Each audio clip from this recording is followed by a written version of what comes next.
আজ মন মোর চঞ্চল রে ভাই ঝরে দুটি আঁখি বুঝাইলে বোঝেস না তুই কোন জঙ্গলের পাখি রে আজ মন মোর চঞ্চল রে নারে তাকবীর। আজকে জলসার যোগ্যতম শ্রদ্ধেয় সভাপতি সাহেব, উপস্থিত উলামায়ে কেরাম, সামনে বসে থাকা ইসলাম দরদি দিন দরদি ভাই ও বাবাজিরা, পর্দানাসীন মায়েরা এবং খালারা, সমস্ত তারিফ ও গুণগান সেই মহান আল্লাহ তাবারাক ওয়া তাআলার জন্য, যে মহান আল্লাহ তাবারাক ওয়া তাআলা আজকে আমাদেরকে নরম গরম বিছানাকে ত্যাগ করে এই রাব্বানিয়া বানাত মাদ্রাসার এই আজকে জালসার পিন্ডালের তলাতে একত্রিত হয়ে বসে কিছু বলার ও শোনার তৌফিক দিয়েছেন। তাই আমরা সে আল্লাহর প্রশংসা করি, অন্তর থেকে মুহাব্বতের সাথে সকলেই পড়েন আলহামদুলিল্লাহ। একটু জোর করে পড়েন ভাই আলহামদুলিল্লাহ। তারপর আমাদের শেষ নবী হযরত মুহাম্মদুর রাসূলুল্লাহ পড়েন সাল্লাল্লাহু আলাইহি ওয়াসাল্লামের পর অগণন দরুদ শরীফ শান্তির ধারা বর্ষিত হোক, আমিন। আল্লাহুম্মা সাল্লি আলাইহি আল্লাহুম্মা বারিক আলাইহি। ভাই বন্ধুগণ, আপনাদের বসার কত সুন্দর ব্যবস্থা করেছে, পোয়াল বিছানো হয়েছে, তিরপাল বিছানো হয়েছে, বিছাইতি আছে, আর আপনারা বাজারে রোডে ঘোরাফেরা করছেন। এটা কিন্তু দ্বীনি মজলিসের আদবের খেলাফ।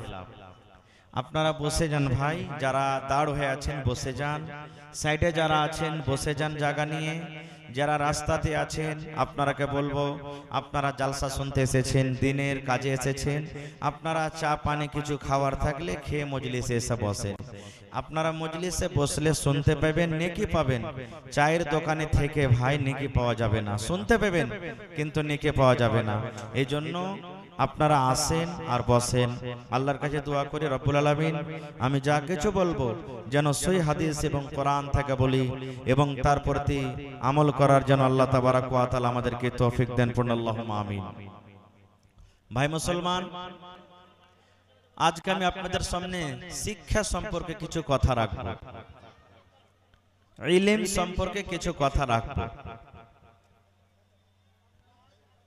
আল্লাহ তাবারাক ওয়া তাআলা কোরআন মাজিদে 114টা সূরা দিয়েছেন।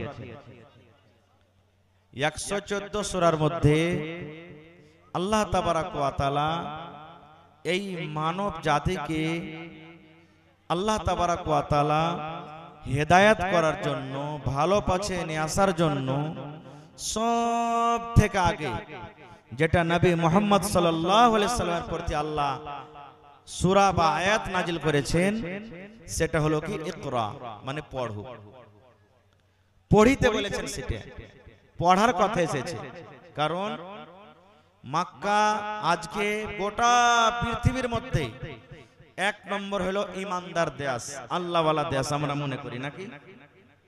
সব কাজে আমরা দলিল দিই। ওখানে কাবা শরীফ আছে, ওখানে নবীর জন্ম হয়েছেন, ওখানে কোরআন মাজিদ নাজিল হয়েছে।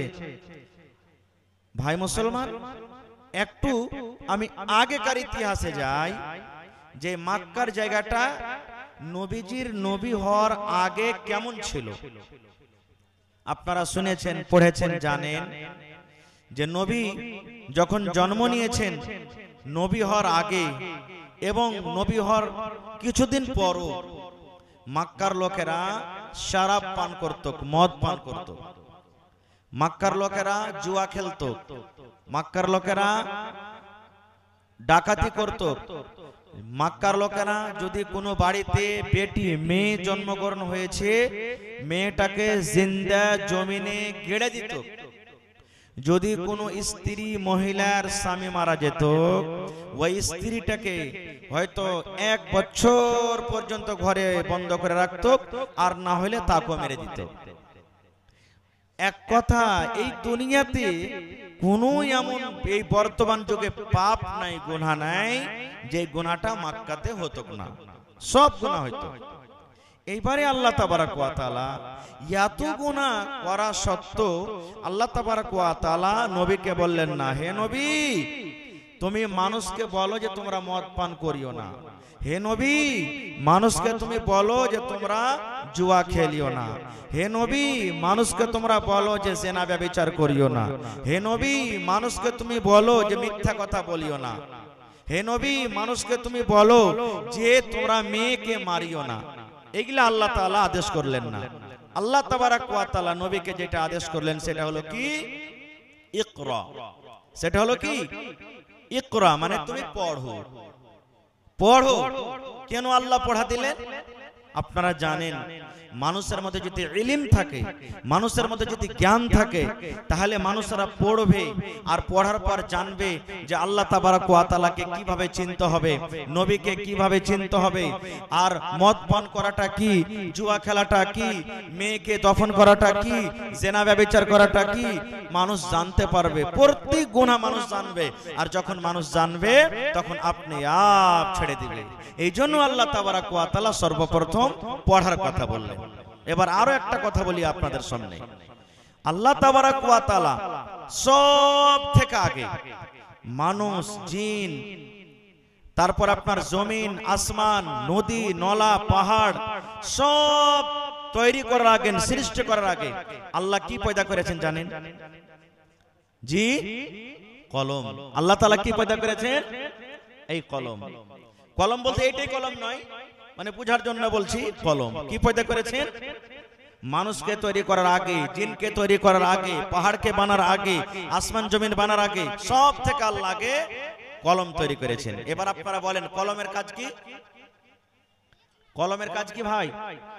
লেখা। কলমের কাজ কি? কায়দার কাজ কি?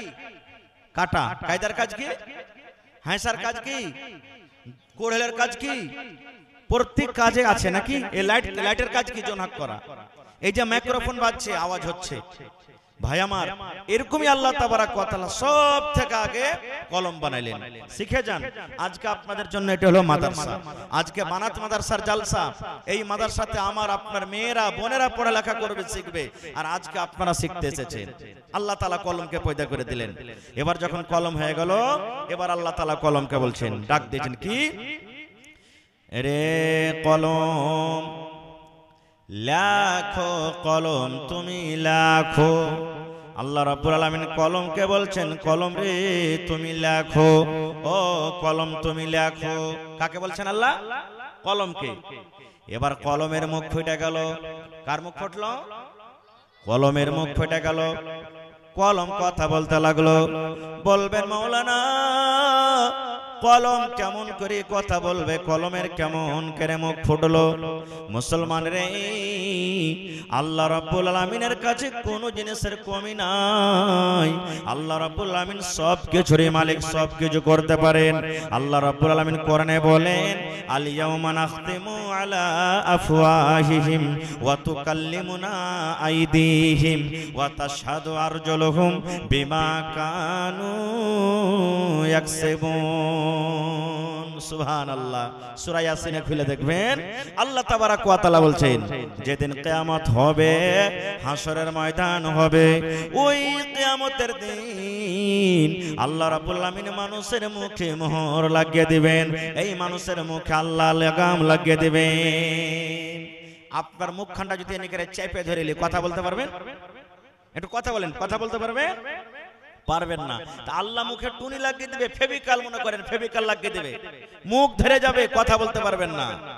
এবার বলবেন মাওলানা মানুষের মুখে যদি আল্লাহ মোহর লাগিয়ে দেয়, মানুষের মুখে যদি আল্লাহ রাব্বুল আমিন ফেভিকুইক লাগিয়ে দেয়, মানুষ কেমন করে কথা বলবে?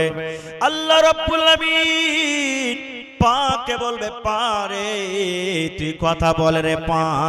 যে পায়ে আজকে আমরা কথাটি, যে পা কথা বলতে পারে না, আজকে যে হাত দিয়ে দুনিয়ার কত কাজ আমরা করি, এই হাতে কথা বলতে পারে না। আল্লাহ রাব্বুল আমিন মুখের শক্তিকে আল্লাহ ঘটিয়ে দিবেন, মুখের শক্তিকে আল্লাহ শেষ করে দিবেন। এই মুখে আল্লাহ মোহর লাগিয়ে দিবেন। আল্লাহ রাব্বুল আমিন পাকে বলবে, পারে বল দুনিয়াতে তুই কি করেছিলি রে পা? এই পা তুই কি করেছিলি? এই হাত তুই কি করেছিলি? আল্লাহ রাব্বুল আমিন আদেশে ওরে সুবহানাল্লাহ, হাত পট পট পট পট পট পট করে কথা বলবে, আল্লাহ আমার দ্বারাতে এটা করাল চলো, আল্লাহ আমার দ্বারাতে এটা করাল চলো, আল্লাহ আমার দ্বারাতে এটা করাল চলো, আল্লাহ আমার দ্বারাতে এটা করাল চলো।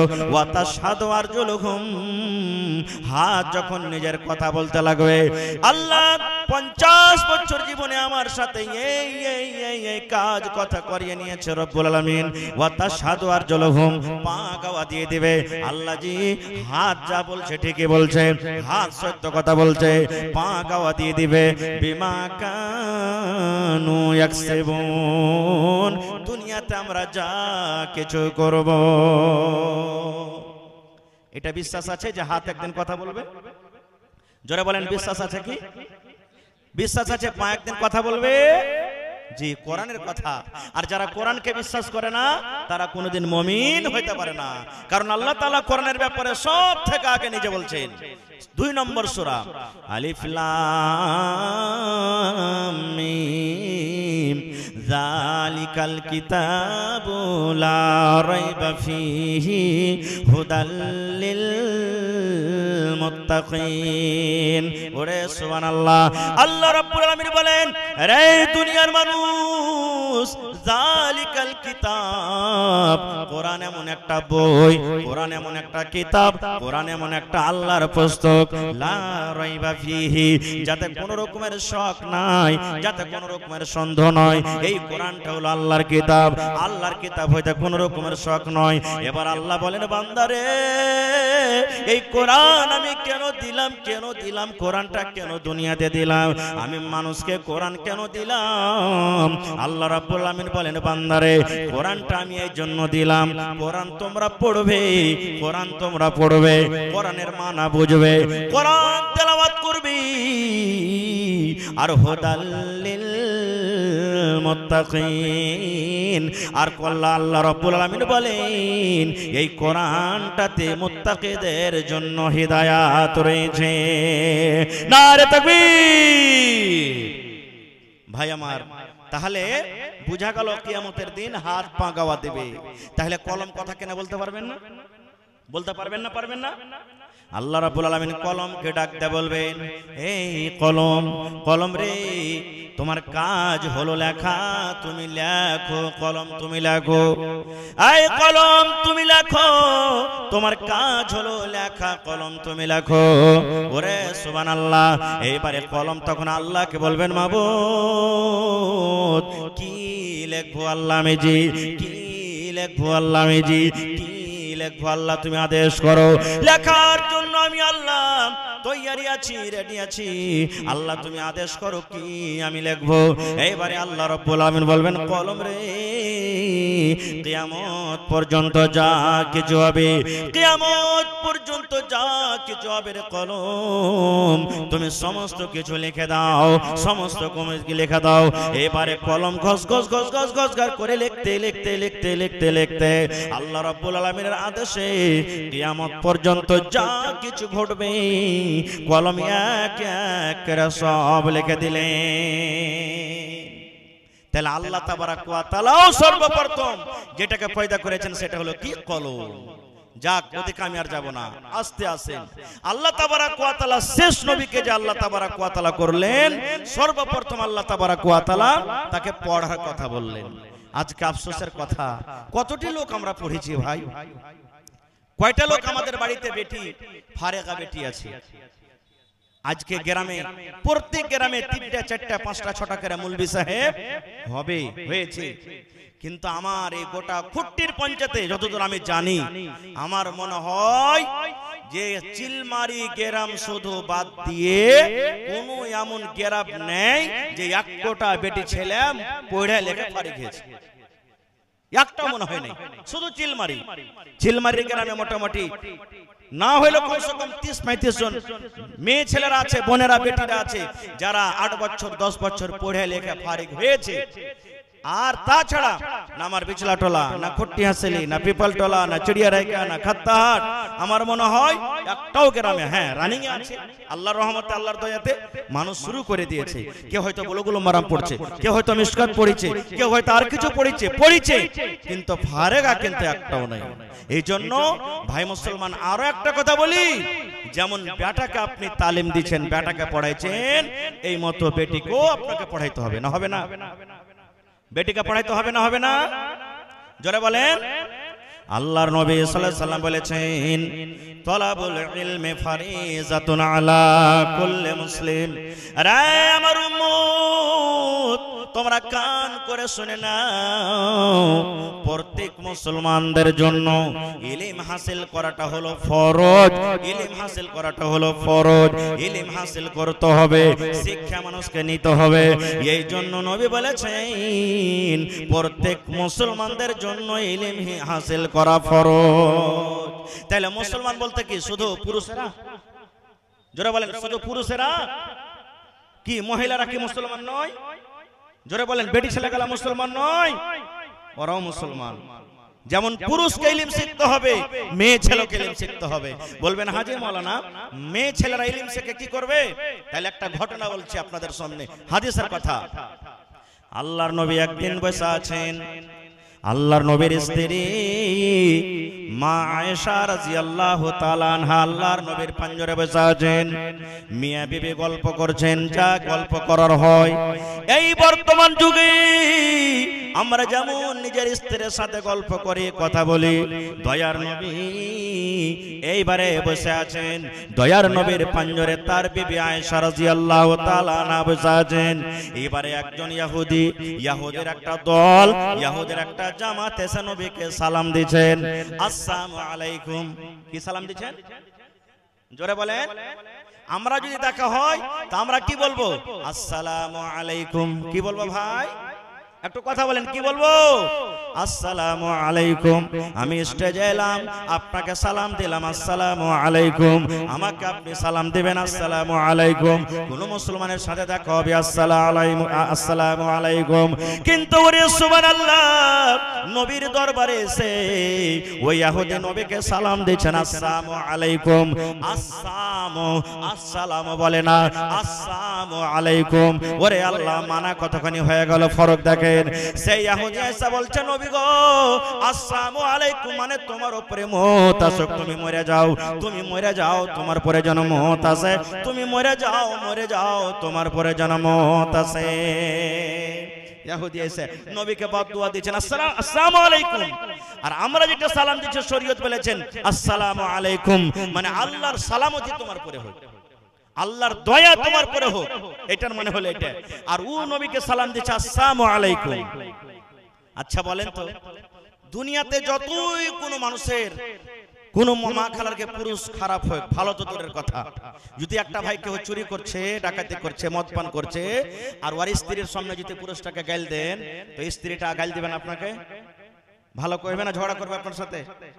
হ্যাঁ, মরার বেটা মরা, আমাকে খাইটা খাওয়াইছে, তুই কথা কহবে তা আমি কহবো, রে মরার বেটা মরা, তোরা যদি কইস তো কলসাকে ধরে ফেড়ে দেবো রে মরার বেটারা, খবরদার, আর পুরুষকে কথা কহবি না। কিন্তু ওরে সুবহানাল্লাহ, আল্লাহর নবী কিছু বললেন না। নবীজি কিছুই বললেন না, নবীকে যেরকম ভাবে বদদুয়া দিয়ে দিলেন। মা আয়েশা রাদিয়াল্লাহু তাআলা আনহা এইবারে নবীর দিক থেকে, নিজের স্বামীর দিক থেকে ইহুদিকে বলছেন, ওয়া আলাইকুম আসসালাম ওয়া লানা। এই ইহুদিরা, আমার নবীকে, আমার স্বামীকে তোরা বদদুয়া দিলি রে, যেন তুই মরে যা, যেন তুই মরে যা, যেন তুই মরে যা। এই ইহুদির দল, তোরা শুনে নে, আমার নবীর জন্য বদদুয়া করছিস। আমি আয়েশা জবাব দিয়ে দিলাম, এই যেন তোরাই মরে যা, তোদের পরে যেন মওত আসে, তোরা হালাক হয়ে যা, তোরা বরবাদ হয়ে যা, তোরা ধ্বংস হয়ে যা।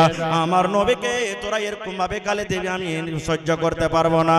যখন নবী যে কথাটা শুনলেন, নবী যে আয়েশাকে বলছেন, আয়েশা তুমি গালি দিও না, গালি দিও না, গালি দিও না, তুমি তাদের পরে রাগিও না, রাগিও না।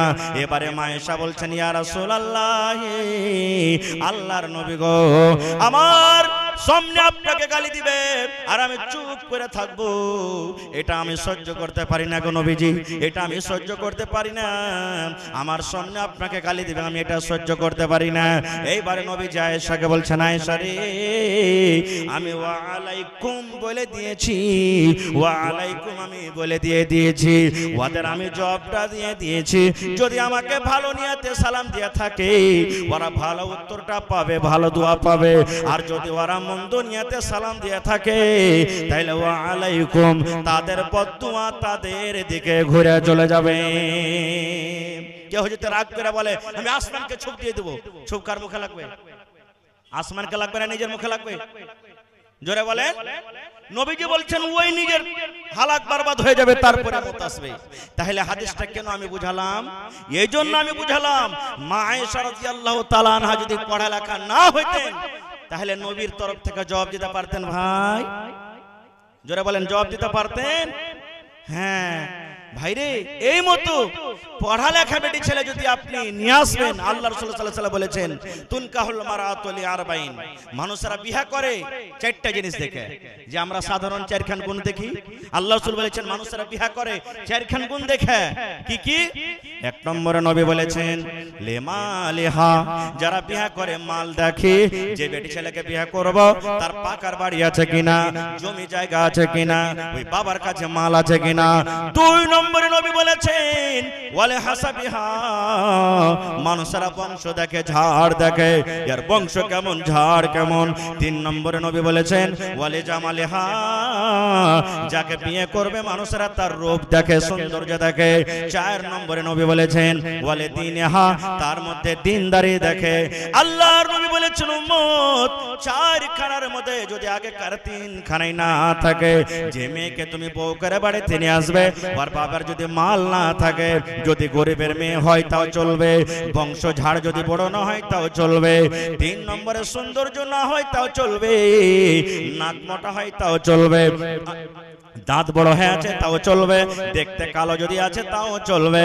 কিন্তু নবী বলেছেন উম্মত রে ফাজফার বিযাতিদ্দিন, আগেকার তিনখানা যদি না পাও, শুধু দিনদারি তার মধ্যে আছে, পড়ালেখা জানে, কোরআন পড়িতে জানে, নামাজ পড়িতে জানে, নামাজ পড়ে, দিনদারি তার মধ্যে আছে, নবী বলেছেন ওই দিনদারি মেয়েকে তুমি তারজি দাও, ওই দিনদারি মেয়েকে তুমি বউ করে বাড়িতে নিয়ে এসো।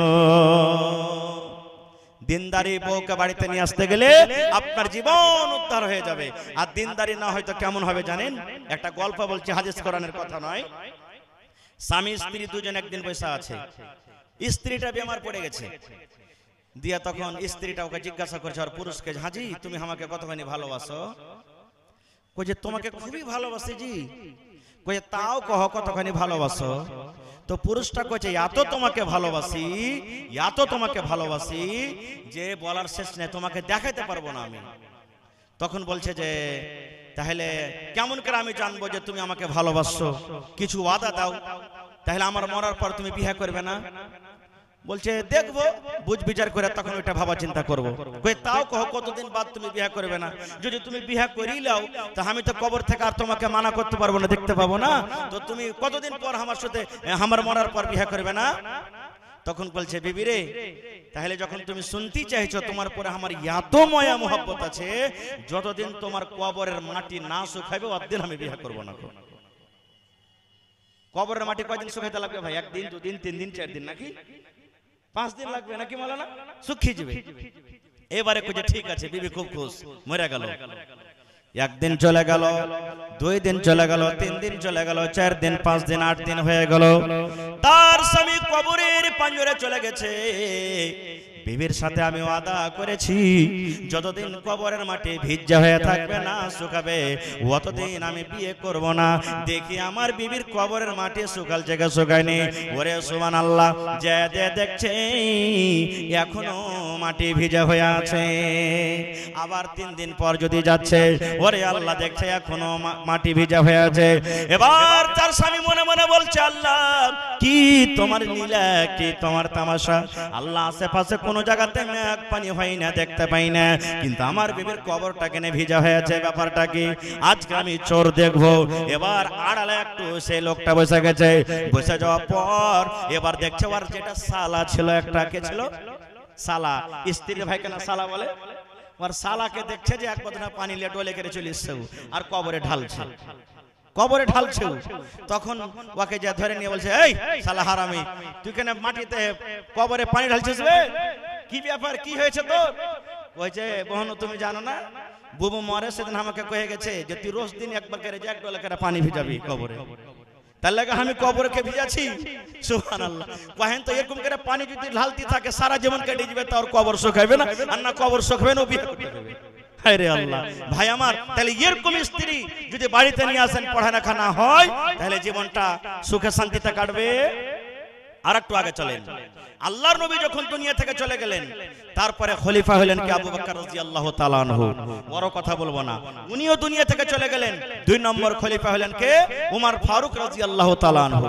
রাতের বেলাতে একদিন হাঁটছেন, গ্রামে গ্রামে ভেষ বদলে হাঁটছেন, যেন কেউ চিনতে না পারে যে এটা হলো মুসলমানের রাজা।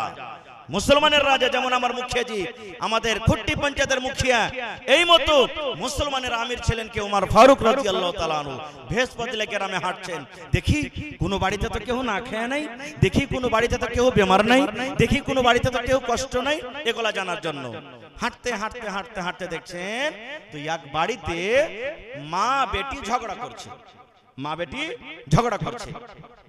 এবার তাদের কথা ঝগড়া শুনে, আওয়াজটা শুনে উমর ফারুক তাদের দুয়ারে কিন্তু দাঁড় হয়ে গেলেন রাতের বেলাতে, যে রাতে বাড়ি যাব ঠিক হবে না, দেখি মা বেটি কি ঝগড়া করছে। এবার শুনতে লাগলেন, মা বলছেন বেটিকে, ও আমার বেটি খালেদা রে, জায়েদা রে, হাফসা রে, শুনে নে, ও আমার বেটি, রাত হয়ে গেছে, 8টা 9টা 10টা রাত হয়ে গেছে, তুমি তাড়াতাড়ি ঘরে চলে যাও, আর ওই ইন্দারা কুয়া থেকে পানি তুমি নিয়ে এসো, আর পানি নিয়ে আসার পর ওই দুধে তুমি পানি দিয়ে দাও। কিসে পানি দাও?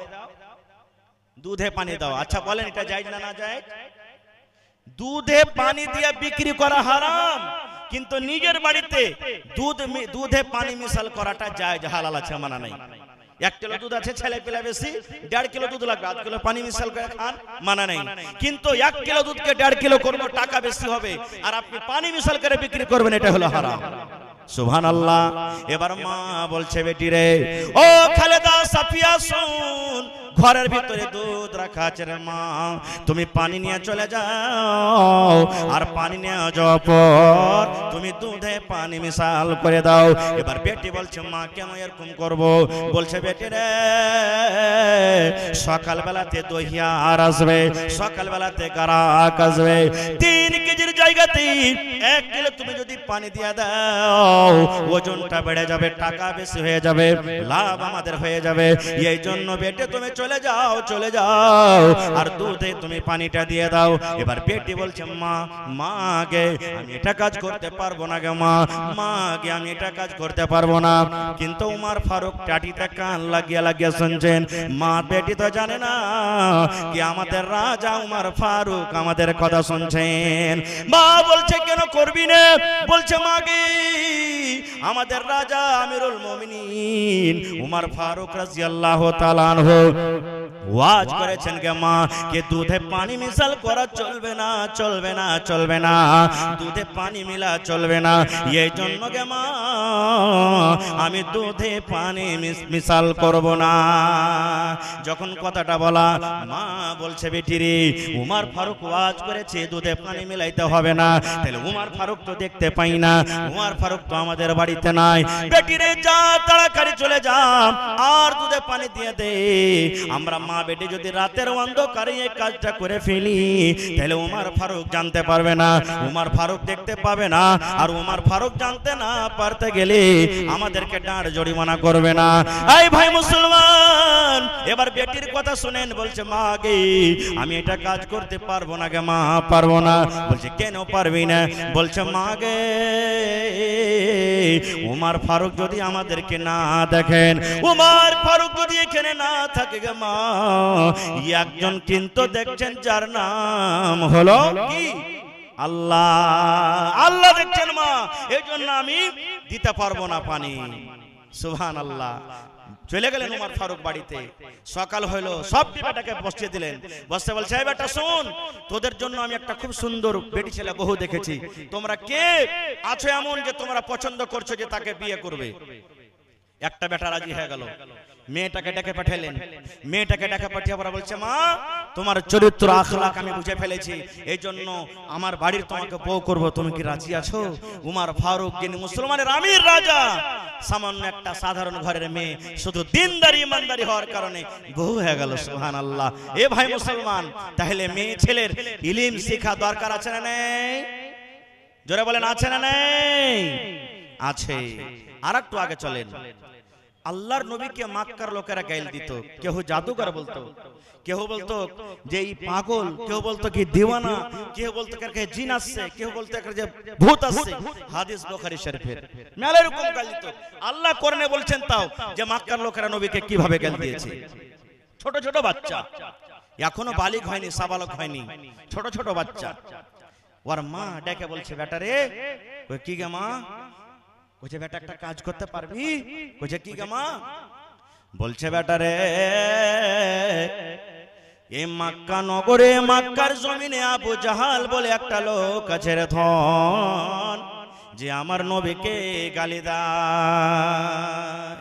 মেলা এরকম ভাষাতে আমার নবীকে গালি দেয়। বাচ্চা বলছে, মা গালি দেয় তো কি করব? বলছে, বেটা রে, যদি আমার নবীকে যারা গালি দেয়, যারা ইসলামের দুশমন, মুসলমানের দুশমন, নবীর দুশমন, ওই আবু জাহালকে যদি তুই মার্ডার করতে পারিস রে ধন, আমার মা, আমার কলিজা খানটা একবারে বড় হয়ে যাবে। পারবে কাজটা করতে? বেটা রাজি। হ্যাঁ মা করবো। সাবালক হয়নি, সাবালক হবে আছে। দুই ভাই দুই হাতে তলোয়ার, চলে গেলেন যুদ্ধতে। বাদারের লড়াই, বাদারের যুদ্ধ, সুবহানাল্লাহ। ওই যুদ্ধতে চলে গেলেন। কাতারবন্দি হলো, সাফ হলো। নবীজি দোয়া করছেন, নিজের তাম্বুর তলে দোয়া করছেন বিজয় হওয়ার জন্য।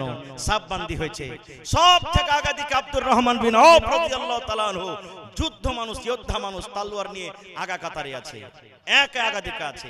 আর এই বাচ্চা দুটা ভাই নিজের মারপেটের তলোয়ার নিয়ে, একজনা ডাহিন দিকে, একজনা বাঁ দিকে। আচ্ছা, লড়াই করতে যাবেন, আর যদি আপনারা 4-5টা মজবুত ভাই থাকেন তো সাহস হবে না? হবে না? হবে না? আর যদি একটা ভাই খুব মজবুত হয়, আর সব 8 আনা 4 আনা 10 পয়সা হয়, তো ডর লাগবে না? লাগবে না? আব্দুর রহমান বিন ডাহিন দিকে দেখছে একটা ছোট বাচ্চা, বাঁ দিকে দেখছে একটা ছোট বাচ্চা। কইছে, আল্লাহ, যদি বড় মানুষগুলা কেউ আসতো তাহলে আমার একটু সাহস হতো। ছোট ছোট বাচ্চা মনে মনে এগুলো গাইতে আছেন। এবার শুনেন, আব্দুর রহমান বিন আওফ বলছেন, ওরে সুবহানাল্লাহ, মনে মনে আমি এই কথা বলতে আছি, আল্লাহ, আমার দুই দিকে দুইটা ছোট ছোট বাচ্চা। এবার কথা বলতে না বলতে ডান দিকের একটা বাচ্চা ইশারা করে বলছেন, মানে লম্বালায় কান তাক পৌঁছে না, ইশারা করে বলছে, চাচা একটু তুমি আমার দিকে ছেপড়ে যাও, খাটো হয়ে যাও। এবার আমি কানটাকে তাদের মুখের কাছে লাগিয়ে দিলাম। ছোট মাসুম বাচ্চা বলছেন, ও চাচা গো, আইনা আবু জাহাল? চাচা, আবু জাহাল কই? আবু জাহাল কোথায় আছে? আইনা আবু জাহাল? চাচা গো, আবু জাহাল কই? আবু জাহাল কোথায় আছে? আবু জাহালকে আমরা চিনি না, জানি না, কই আবু জাহাল কোথায় আছে? এবার আব্দুর রহমান বিন আওফ বলছেন, ভাতিজা রে, কেন তুই আবু জাহালের নাম নিছিস? আর আবু জাহাল কত বড় লোক জানেন? ওরে সুবহানাল্লাহ, 1000 মানুষ লড়াই করতে এসেছে, 1000 মানুষ যুদ্ধ করতে এসেছে বেঈমান মুশরিকা, আর 1000 মানুষের নেতা হলো আবু জাহাল। 1000 মানুষের নেতাকে আবু জাহাল চিৎকাবরা ঘোড়াতে চড়ে একবার কাতারের ওই দিকে যায়, আবার চড়ে আগা দিকে কাতারের এই দিকে যায়, ঘোরাফেরা করে খালি যে কেমন করে লড়াই করতে হবে, এরকম ভাবে প্র্যাকটিস করে। বাচ্চাটা বলছে, চাচা আবু জাহাল কোনটা? আবু জাহাল কই? আব্দুর রহমান বিন আওফ বলছেন, ভাতিজা রে, কেন তুমি আবু জাহালের নামটা নিছো? আবু জাহালকে তুমি কি করবে? আবু জাহালকে দেখে তোমার কি লাভ হবে? বলছে, চাচা গো, মা আমাকে বলেছে আমার নবীকে নাকি আবু জাহাল গালি দেয়, আমার নবীকে নাকি আবু জাহাল গালি দেয়, আমার নবীকে নাকি কত রকমের কথা বলে। ও চাচা জান, আবু জাহালকে তুমি শুধু একবার দেখিয়ে দাও, আবু জাহালকে হয় মারবো, কিংবা তার তলোয়ারে আমি দুনিয়া থেকে বিদায় হয়ে যাব। ভাই আবু জাহালকে মেরে দিব, কিংবা তার হাতে মরে যাব। চাচা তুমি একবার আবু জাহালকে আমাকে দেখিয়ে দাও। বলছেন আব্দুর রহমান বিন আওফ কথা বলতে আছে, বাঁ দিকের ফের ছেলেটা বলছে, চাচা একটু নিচে হও। আরেকটা আবার ভাইটা, নিচে হও। নিচে হয়ে গেলাম। ও কথাটা বলছাই না আবু জাহাল।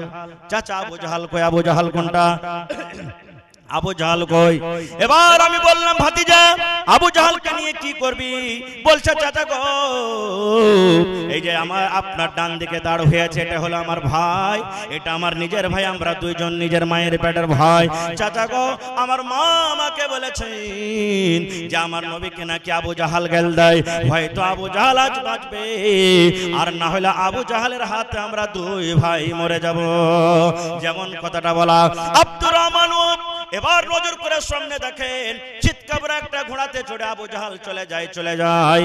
এবার ইশারা করে দুমন থেকে বলছেন ভাতিজারে ওই যে দেখো তোমাদের শিকারী যার জন্য তোমরা এসেছো রে ভাতিজা, ওই যে তোমাদের দুশমন নবীর দুশমন, ওই দেখো ঘোড়ার উপরে চড়ে চলে যায়। ওরে আল্লাহ আব্দুর রহমানি বলেন আমার মুখ দিয়ে কথাটা এখনো পূর্ণভাবে বলা হয়নি। আল্লাহ রে আল্লাহ, দুইজন বাচ্চা বাঘ যেমন মানুষকে দেখে ঝাঁপিয়ে পড়ে এমন জোর করে তারা ঝাঁপিয়ে পড়েছে। ইয়াকে সঙ্গে আবু জাহালের উপরে তারা লাফিয়ে তালোয়ার খোঁজে দিয়েছে, আর যেমনই তালোয়ার মেরে দেওয়া আল্লাহ রে আল্লাহ আবু জাহাল ঘোড়ার উপর থেকে পড়ে যায়। নারে তাকবীর! হয়নি, হবে না, হতে পারে না, আমার নবীর সাথে কারো তুলনা হয়নি, হবে না, হতে পারে না, আমার নবীর সাথে কারো তুলনা। হায়রে তুলনা তো দূরের কথা, ছায়াও মিলে না, হয়নি, হবে না, হতে পারে না, আমার নবীর সাথে কারো তুলনা হয়নি, হবে না, হতে পারে না, আমার নবীর সাথে কারো তুলনা। সকল নবী রাসূল ছিলেন খোদার দিবানা, দু নয়নে দেখব খোদা ছিল তামান্না। আরে মোর নবীকে ডেকে নিলেন, আরে মোর নবীকে ডেকে নিলেন দেখবে রব্বানা। হয়নি, হবে না, হতে পারে না, আমার নবীর সাথে কারো তুলনা হয়নি, হবে না, হতে পারে না, আমার নবীর সাথে কারো তুলনা। ইউসুফকে দেখে যারা আঙ্গুল কেটেছে তারা কে আমার নবীর রূপ দেখেছে, ইউসুফকে দেখে যারা আঙ্গুল কেটেছে তারা কে আমার নবীর রূপ দেখেছে। আরে দেখতো যদি কেটে দিত, আরে দেখতো যদি কেটে দিত কলিজাখানা। হয়নি, হবে না, হতে পারে না, আমার নবীর সাথে কারো তুলনা হয়নি, হবে না, হতে পারে না, আমার নবীর সাথে কারো তুলনা। যার শানে আল্লাহ তাআলা করলেন ঘোষণা খলকে আযম আমার শাহে মদিনা, যার শানে আল্লাহ তাআলা করলেন ঘোষণা খলকে আযম আমার শাহে মদিনা। মুসলমানে নবী ছাড়া কিছুই মানে না, মুমিনে কোরআন ছাড়া কিছুই বোঝে না। হয়নি, হবে না, হতে পারে না, আমার নবীর সাথে কারো তুলনা। নারে তাকবীর! আর দুটো হাদিসের কথা বলবো। আবু সুফিয়ান নবীজির শ্বশুর, আবু সুফিয়ানকে নবীজির শ্বশুর, মুসলমান কিন্তু হয়নি। লম্বা ঘটনা, ছোট করে বলি। এইবারে জামাইয়ের সাথে দেখা করার জন্য আবু সুফিয়ান মক্কা থেকে মদিনা যায়। আমাদের বাড়িতে আমাদের শ্বশুরেরা আসে না বেড়াইতে? জোরে বলেন আসে না? আসে না? আমরা শ্বশুরের বাড়ি যাই না? হাজি আজ খুঁটি হাসিলের মানুষ ভাত খায়নি না, কেমন কি? হায় আল্লাহ, আমরা আমাদের শ্বশুরের বাড়ি যাই কি যাই না? মাশাআল্লাহ, আমাদের শ্বশুর আমাদের বাড়িতে আসে কি আসে না? আসে। তার ইজ্জত সম্মান করি কি করি না? যদি শ্বশুরের ইজ্জতে যদি একটু কমি হয়ে যায় তো বিবিটা থুইবে, চার চাষ করবে, করবে না? হ্যাঁ, খালি শ্বশুর কি দূরের কথা, শ্বশুরের পক্ষ থেকে কেউ চলে আসুক, হ্যাঁ, যদি এখানটা খালি কাপড় না বিদায় করে দেখে লিয়েন, হ্যাঁ আমার ভাই বাপেরা লাগছে ওর বাড়িতে পড়ে থাকতে আসছে, কত কালের পরে এসছে এখানটা কাপড় গালাতে এবার হিঞ্জার হলো না, তাহলে কথা বলে বলে কি বলে না, খারজা হোক। এবারে নবীজি বাড়িতে আছেন, কার বাড়িতে আছেন সেদিন? কার বাড়িতে? আবু সুফিয়ান বলছেন যে আমার বেটির বাড়িতে আছে, বেটির বাড়িতে আছে, বেটির ঘরে আছে। এবার এজাজত চাইলেন, নবীকে কাছে যেতে চাইলে নবীজি বললেন আসতে দাও। মুসলমান কিন্তু হয়নি এখনো আবু সুফিয়ান। এবার গেলেন ভিতরে। আচ্ছা বলেন তো, আমাদের শ্বশুররা যদি আমাদের বাড়িতে আসে তা আমাদের স্ত্রীরা বসতে দিবে না দিবে না? জোরে বলেন, বসতে দিবে না দিবে না? ওরে সুবহানাল্লাহ, নবীজির বিছানা লাগা আছে, চৌকির উপরে কিংবা পালঙ্গে নবীর বিছানা বিছা আছে।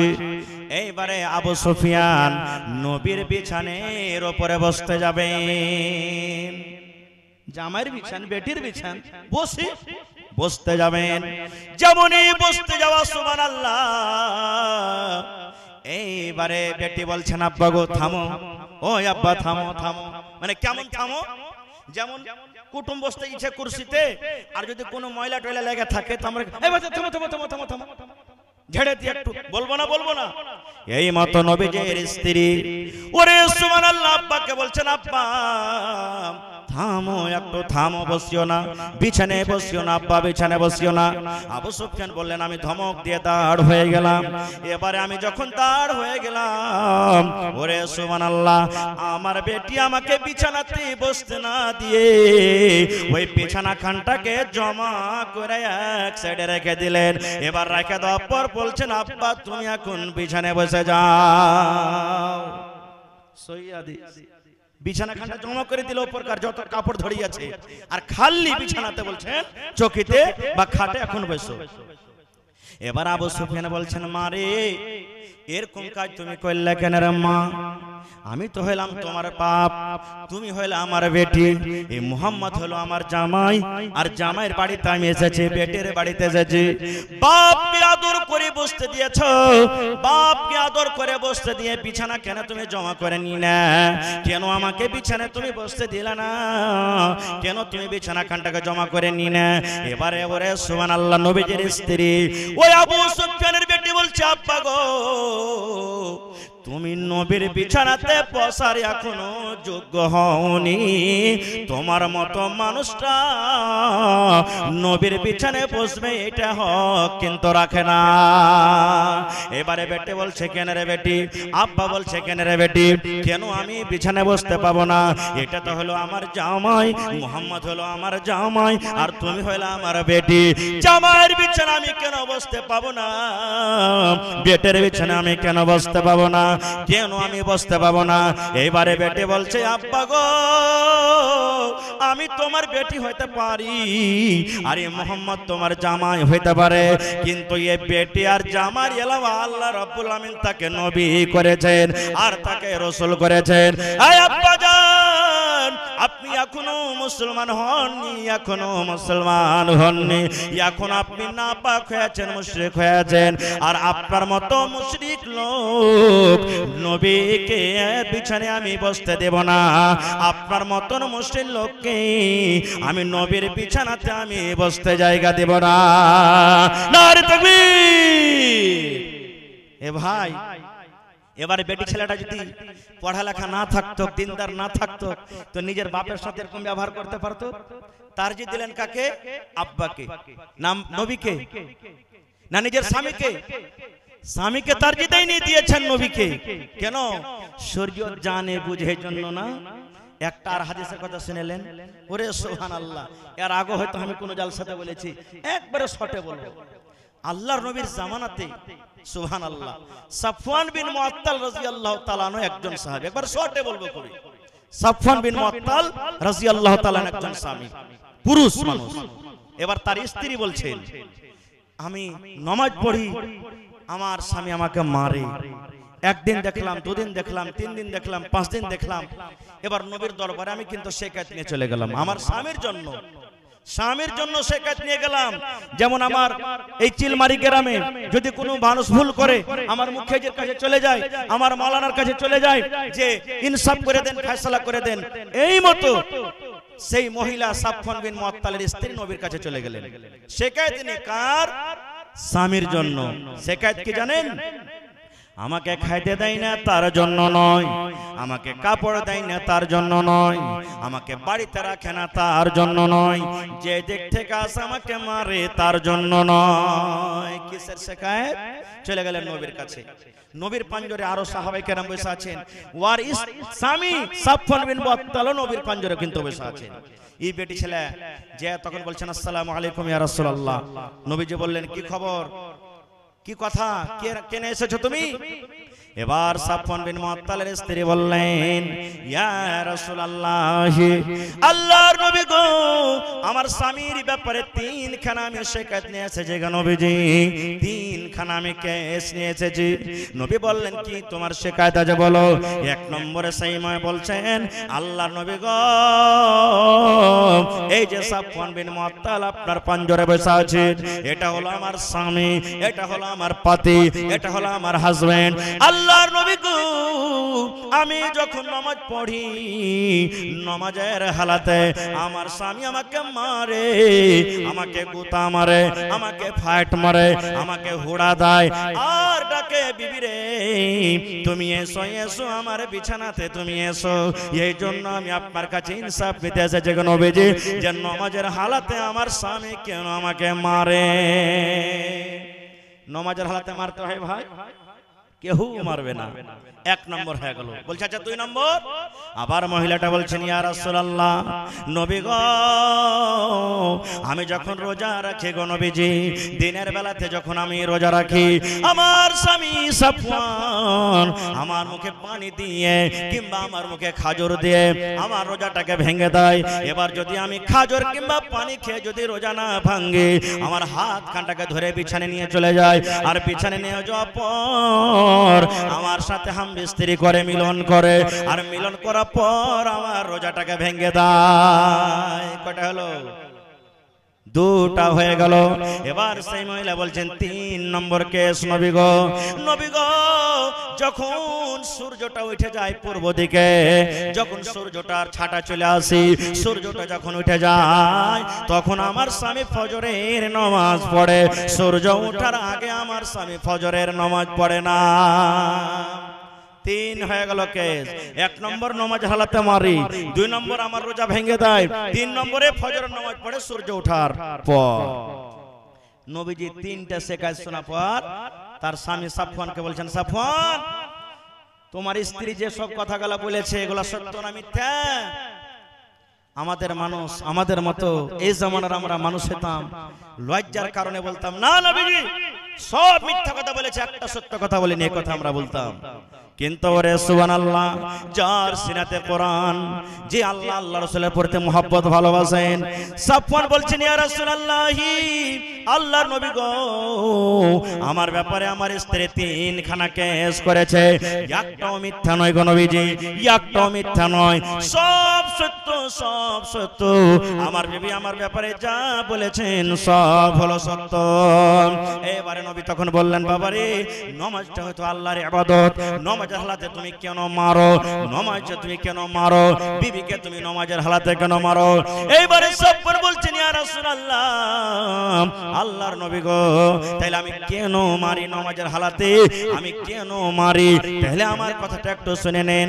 এবার সাফওয়ান বলছেন ইয়া রাসূলুল্লাহ, আমি একটা গরীব মানুষ, আমি কামে কাজে চলে যাই, মাঠে ঘাটে আমি কাজ করি। এবার কাজ করার পর সন্ধ্যাবেলাতে আমি বাড়ি আসি, মাগরিব এশার নামাজ পড়ে আমি ঘুমিয়ে যাই, বিছানায় চলে যাই। আমার স্ত্রী এবারে নামাজ পড়িতে শুরু করে, নামাজ পড়িতে শুরু করে। নবী গো কত লম্বা লম্বা করে সূরা তেলাওয়াত করে। কোরআনের মধ্যে যেগুলো সব থেকে বড় বড় সূরা, এক এক রাকাতে 2-2টা করে সূরা তেলাওয়াত করে। কোরআনের মধ্যে সূরা বাকারা সূরা লম্বা, সূরা নিসা, সূরা মায়েদা, সূরা আলে ইমরান, এই সূরাগুলো লম্বা লম্বা সূরা। 2টা সূরা মিলিয়ে মোটামুটি 4 থেকে 5 পারা। বলছেন ইয়া রাসূলুল্লাহ, এক রাকাত নামাজে 4 পারা থেকে নিয়ে 5 পারা পর্যন্ত তেলাওয়াত করে।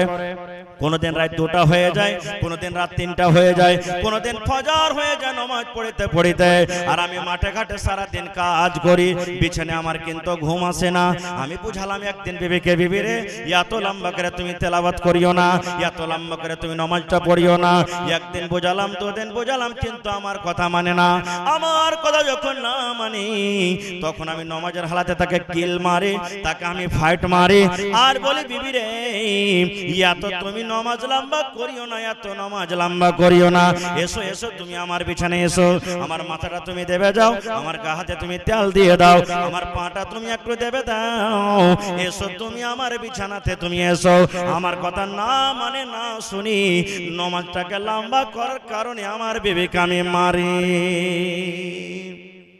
এবারে নবীজি বললেন, ও মহিলারা, যখন তোমাদের স্বামী বাড়িতে থাকবে লম্বা সূরা পড়ার দরকার নাই, ছোট ছোট সূরা পড়ি তোমরা নামাজ পড়ো যথেষ্ট। এবার তার আগে একটা কথা বলি, এই যে তারাবি আসছে ভাই সামনে, এক রুকুতে 3 রাকাত 4 রাকাত আমরা পড়েলি, তারপরে বলছি মৌলভী সাহেব তুমি দেখতে পাও না যে এত পাটাপট মশা লাগছে গরমের দিন, ছোট করতে পারো না? এক পাতা 2 পাতাতে আমাদের গোটে তারাবি শেষ হয়ে যায়, এখানটা আমরা সহ্য করতে পারি না। আর সে মহিলা 4 পারা 4.5 পারা 5 পারা কোরআন এক রিকাতে তেলাওয়াত করতেন, তাহলে তার কোরআন কত মুখস্থ ছিল জি ভাই? কোরআন কত মুখস্থ ছিল বুঝতে পারছেন? সুবহানাল্লাহ। তাহলে বেটি ছেলেকে পড়া দরকার আছে না নেই? জোরে বলেন, বেটিরাকে পড়াইতে হবে না হবে না? হবে। আব্দুল্লাহপুরে একটা প্রাইমারি স্কুল আছে, ওতে দেওয়ালে লেখা আছে औरत घोइटा कुढ़ाएगी फिर भी पढ़ने जाएगी, औरत घोइटा कुढ़ाएगी फिर भी पढ़ने जाएगी। आजकल का मुसलमान बेटा रखे पढ़ाबो, बेटी के पढ़िए की लावा जाबे? ई तो जा परे बढ़ते गोबर तुलबे, बाड़ी झाड़ दिबे, घर झाड़ दिबे, झूल झाड़ दिबे, बाड़ी लेबे, यार के पर पढ़िए की करबो ना रे भाई ना। যদি না পড়া তাহলে ওই 10-15 বছর 20 বছর আগে যে আমার মায়েরা খালারা বেটা বেটির আগে যখন রাতের বেলাতে পেশাব করতে উঠে তখন যে দোয়া শিখাইতো, 1 বাত্তা 2 বাত্তা 3 বাত্তা ঘর সুত্তা বাহির মুত্তা ওগুলো শিখাইতো না আগে? 1 বাত্তা 2 বাত্তা 3 বাত্তা ঘর সুত্তা বাহির মুত্তা ওগুলো শিখাইবে যদি না পড়ান তো। এজন্য ভাইরে আমাদের এলাকাতে একটা বানাত মাদ্রাসা নাই। দ্বিতীয় কথা, বানাত মাদ্রাসা চালাটা খুব আসান নয় রে ভাই। বেটা ছেলের মাদ্রাসা থেকে বেটি ছেলের মাদ্রাসাতে খুব হিসাব কিতাব বেশি, খরচ বেশি, আর খুব সাবধানে চালাইতে হবে। এটা আমাদের খুশি, একটা গৌরব যে আমাদের এলাকাতে আমরা কেউ হিম্মত করতে পারিনি, সব থেকে আগে চিলমারির মানুষ হিম্মত করেছে। এই জন্য মিলে জুলে পায়ে পা লাগিয়ে কাঁধাতে কাঁধা লাগিয়ে মুখে মুখ লাগিয়ে বুদ্ধি দিয়ে টাকা দিয়ে সব রকম সাহায্য করে মাদ্রাসাটাকে আমাদেরকে চালাতে হবে। চালাবেন তো? পড়েন ইনশাআল্লাহ, জোরে পড়েন ইনশাআল্লাহ। ভাই মুসলমান, আজকে এই এলাকাতে একটা বানাত হয়েছে।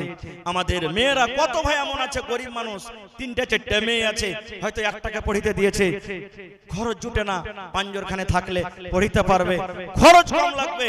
আর ঘরে ঘরে ঘরে ঘরে যেমন আলিম তৈরি হয়েছে, এই মতে ইনশাআল্লাহ ঘরে ঘরে আমাদের বেটিরা পড়ে লেখে তালিম হাসিল করবে আর ফারেগা হবে ইনশাআল্লাহ। আর যে মেয়ে ছেলে ফারেগা হবে, ইলম হাসিল করবে, ইনশাআল্লাহ আর ভালো রিশতা আসবে, আল্লাহর বরকত হবে, আনেওয়ালা নসল ইনশাআল্লাহ এমন হবে যে যে জাহেলিয়াত যে বুরাই আমাদের সমাজে আছে আস্তে আস্তে আস্তে ইনশাআল্লাহ দূর হয়ে যাবে। ভাই মুসলমান, তবে আমার পিছনে আরো উলামায়ে কেরাম আছেন, বক্তাগণ আছেন, আমি কথা কার লম্বা করব না। ভাইরি 1 টাকা 2 টাকা 5 টাকা যা দেবেন নিয়ে নেব আপনাদের কাছে। তবে আজকের জালসাতে দেখি কোন আল্লাহর বান্দা এমন আছেন যে 50,000 টাকায় বানাত মাদ্রাসার জন্য দান করবেন। বানাত শুরু হয়ে গেছে, কত কষ্ট করে করছে বানাত। 50,000 টাকা দান করবেন ইনশাআল্লাহ। সামনে 3 মাস বাদ রোজা থেকে এডমিশন চালু হয়ে যাবে, আপনাদের দোয়া দয়া সাহায্য থাকে ইনশাআল্লাহ মাদ্রাসা চালু হয়ে যাবে। ভাইরে এই মাদ্রাসার জন্য মেয়ে ছেলের জন্য দেখি একটা লোক 50,000 টাকা দিবেন, কিংবা 1 কাঠা জমিন দান করবেন। ভাই মাদ্রাসার আঞ্জর পাঞ্জরে থাকলে লাগিয়ে দেন, জায়গাটা বড় হবে। আর না হলে মাঠে ঘাটে কোনো জায়গাতে আছে বিক্রি করে যা টাকা হবে লাগিয়ে দিবেন। দেখি একটা লোক 10,000 টাকা দিবেন এবং 5টা লোককে আমি দেখবো 5,000 5,000 5,000 করে এবং 500 1000 2000 করে আমি কমসে কম 50টা লোককে আমি দেখবো। ভাই হিম্মত বান্দা মাদাদে খোদা, এই গত রাতের আগা রাতে 2 রাত আগে এই উত্তর দিনাজপুরে বড়িহান গাঁও আছে, মতিবুর রহমান সাহেব মাদানী হাফেজাহুল্লাহ, জুম্মার দিনে তার বাড়িতে খাওয়া দাওয়া হলো। কি সুন্দর মেহমান নওয়াজি করলেন, গ্রামে জালসা। ওরে সুবহানাল্লাহ, কি আপনাকে বলবো, একজন মহিলা, একজন আমার মা খালা গলা থেকে 1.5 ভরি ওজনের সোনার চেন লেসে হাজির করে দিলেন, মোটামুটি যার দাম 1 লাখ থেকে বেশি। 1.5 ভরি হার 1 লাখ থেকে বেশি। টাকা পয়সা তো নিজের জায়গাতে আছে, যেতে পারলেন। ভাই আমার, তো আজকে দেখে আমার এলাকার মা খালা দাদি নানি খালারাকে যে চাদর গেছে ওর কি পিন্ডালে চাদর গেছে, চাদর আপনারা ভর্তি করে করে দিয়ে পাঠান বহিনারা খালারা মায়েরা। কোন এমন মা খালা বাকি না থাকে যে চাদরে টাকা আসেনি। গলার হার, নাকের কানের পায়াল, এই সমস্ত জিনিসগুলো আপনারা খুলে খুলে দিয়ে পাঠান। এবং ভাইয়েরাকে বলবো, ভাইরে কম করে, আমি জানছি এটা তঙ্গির সময়, কিন্তু এখানে যদি বাড়িতে কেউ মুসিবত পড়ে যায়, আল্লাহ না করে হয় 10,000 5,000 দরকার হলে ধার করে আমাদেরকে নিয়ে যেতে হবে। বাড়িতে এখানে কুটুম চলে আসতে গেলে বাড়িতে টাকা নাই, কাপড় দিয়ে বিদায় করতে হবে। 1000 টাকা 1500 টাকার দরকার আছে, ধার করে আমাদেরকে নিয়ে যেতে হবে। বিনা ইজ্জত সম্মান আমরা তাকে পাঠাবো না। ভাই আজকে আপনাদের সামনে হাত বাড়ালছি, আর আল্লাহ তাআলা কোরআনে বলছেন, ওয়া আম্মা সাইলা ফালা তানহার, সাইলকে তোমরা কোনোদিন ধিক্কার করিও না। আজ মনে করলেন স্টেজে আমি আপনাদের কাছে সাইল হয়ে হাত তুলেছি। দেখি কোন আল্লাহর বান্দা আছেন, একটা লোক 50,000, একটা লোক 10,000, একটা লোক 20,000, আর 5টা লোক 5,000 5,000 করে, এবং 50টা লোকের কাছে আমি আফতার করেছি ভাই মুসলমান 1,000 2,000 করে, এবং 50টা লোকের কাছে আমি আফতার করলাম 1 বড়া 2 বড়া 5 বড়া করে সিমেন্ট। মাদ্রাসাতে সিমেন্টের দরকার আছে, মাদ্রাসাতে বালুর দরকার আছে। ভাই জমিন প্লাস্টার হবে, আমার আপনার বেটিরা পড়ালেখা করবে। দেখি 100 সেফটি বালুর দাম কেউ দিয়ে দেন 6,000 টাকা, 100 সেফটি গেটের দাম কেউ 8,000 টাকা 9,000 দিয়ে দেন, কেউ 1 কুইন্টাল রডের দাম দিয়ে দেন 8,000 7,000 টাকা। দেখি কোন আল্লাহর বান্দা আছেন, একটু আসেন তো, তার জন্য দোয়া করব। মাশাআল্লাহ, জাযাকাল্লাহ। এই দেখেন গোল চেহারা খাতুন, আল্লাহ তোমার বান্দি সর্বপ্রথম 1500 টাকা দান করেছেন। মাশাআল্লাহ, জাযাকাল্লাহ। কি আপনার নাম? জালালউদ্দিন সাহেব, মাশাআল্লাহ। এই দেখেন সর্বপ্রথম এসেছে 30 পারা কোরআন। কয় পারা কোরআন আছে ভাই? ভাইরে বেশি চাহাবো না, 30টা লোকের কাছে 1000 টাকার টাকা নেব, আর 500 টাকা দিয়ে আপনি বিসমিল্লাহ করেন, তাহলে 1 পারা কোরআনের দাম ইনশাআল্লাহ হয়ে যাবে। একটু জোরে বলেন নারে তাকবীর। মাশাআল্লাহ, জাযাকাল্লাহ। এই দেখেন জালালউদ্দিন সাহেব 1000 টাকা 1 পারা কোরআনের দাম, মাশাআল্লাহ। আর গোল চেহারা আল্লাহুস সামাদ 1,500 টাকা দান করেছেন। ভাই 1500 টাকা 1,500 টাকা আল্লাহুস সামাদ, তাহলে 2 পারা কোরআনের দাম হয়ে গেল ভাই, আর মাত্র 28 পারা ইনশাআল্লাহ পুরা হয়ে যাবে। জি কে? নাজিম সাহেব 1 2 3 4 আমার মাদ্রাসার নাজিম সাহেব, জনাব মাওলানা শামসুল হক সাহেব লাতিফি 2000 টাকা দান করেছেন বানাত মাদ্রাসার জন্য। তো আমার বাপজির কাছে আমার আবদার যে কমসে কম 10,000 টাকা আপনাকে পুরাইতে হবে ইনশাআল্লাহ।